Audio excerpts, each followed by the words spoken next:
Sonic the Hedgehog 2, released in 1992 by Sega, would become one of the most popular games on the Sega Genesis. While some critics say it's just a better version of Sonic 1, sales disagree as Sonic 2 would sell over 6 million copies by 2006, making it the second most popular Sega Genesis title, only trailing the very first game. Yes, I know it's 2025, but there's no current figures since then.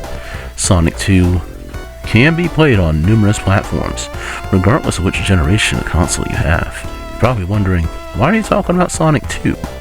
Well, there's an even better way to play this gem. Let's talk about the positives first. First and foremost, Sonic Classic Heroes has a tremendous amount of replayability. You can play through the game solo with any of the 6 characters, with 2 like Sonic 2, or 3 like Sonic Heroes, with either Team Sonic or Team Chaotix. You can also play through Sonic 1, Sonic 2, or both adventures like Sonic 3 and Knuckles for a more complete experience. You can also do solely an Envelopes run, if you so desire. There's also a Chaotix mode where you can play through the game as if you're playing Knuckles Chaotix for Sega CD. I'm not a big fan of this mode, but if you want variety, there's another mode for you. Also, the best feature in my opinion is having the option to have your partners without you in the bonus mode. I have tried playing through the half-pipe with AI partners in the original Sonic 2, and this game is a chore because the AI does not cooperate. I'm glad you can keep the partners out of the bonus levels while keeping the team, because the completion bonus is well worth it. There's 14 Chaos Emeralds overall in the game, like Sonic 3 and Knuckles, 7 Soul Emeralds, and 7 Chaos Emeralds. I'm not too versed on the Soul Emeralds, as they weren't present in the original trilogy.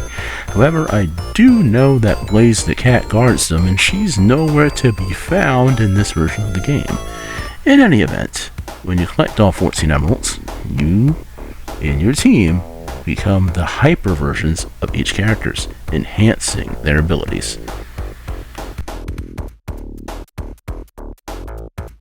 There are some negatives regarding this ROM hack. First, it's a fan game, meaning it's susceptible to bugs, and it's not going to be as smooth and polished as an official release.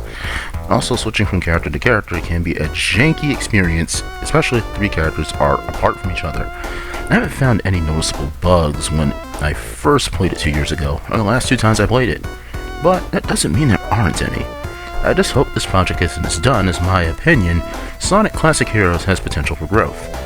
Imagine a sequel with Sonic 3 and Knuckles Adventures or Sonic CD. I also hope that the other hero teams like Team Dark and Team Rose are in future updates.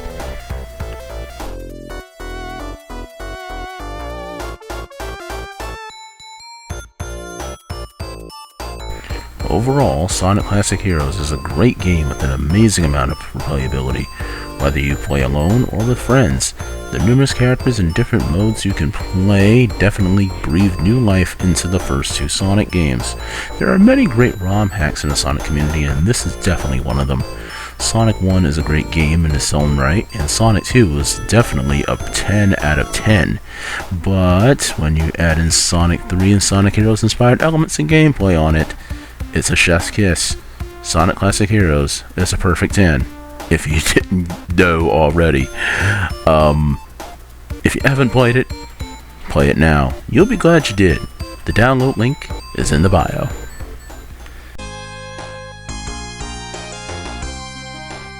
Look at that glow. Clip this moment. This awesome.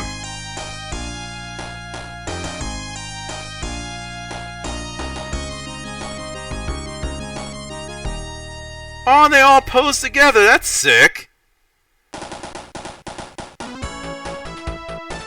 That was dope. I like this game. This ROM hack was really cool.